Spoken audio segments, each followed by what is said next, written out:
Friend ए video में discussion करबा एंजियोफ्रेश 10। तो ये गोटे टैबलेट आप देखि पारथु एई भला देखिया पे एंजियोफ्रेश 10। तो यार काम कौन ना जो लोक मानक इनसोम्निया कंडीशन होता है। इनसोम्निया माने रातिर निद आसेनी, बहुत समय चिंता करती जहाँ भी करती निद आसेनी।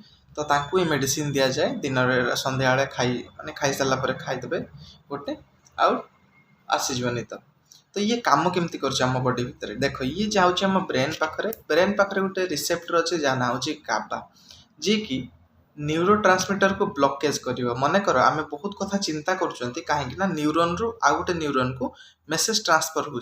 तो से मेसेज जो ट्रांसफर हो ये ट्रांसमिशन प्रोसेस को अटकाऊ गाबा।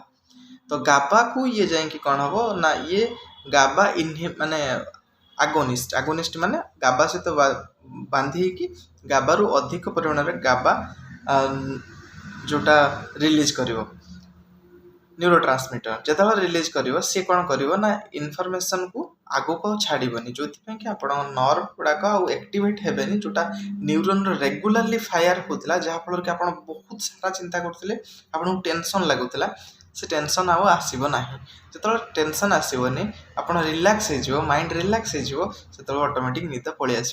तो ये आप सर्ट टर्म जदि क्या प्रॉब्लम हो सर्ट टर्म मैं निद हो ना ताहले एको खाई पारिबे किंतु एटा लॉन्ग टर्म यूज भल नुह। आम गाबा भी कम हवा दरकार आउ आमर एक्टिव भी रहा दरकार। एको खाइला परे आपन को ड्राउजी फील हे निद आसबा आपन सोईजिबे। ठीक अच्छे। तो एमती इनफॉरमेशन चैनल को लाइक एंड शेयर सब्सक्राइब करंतु। Thank you.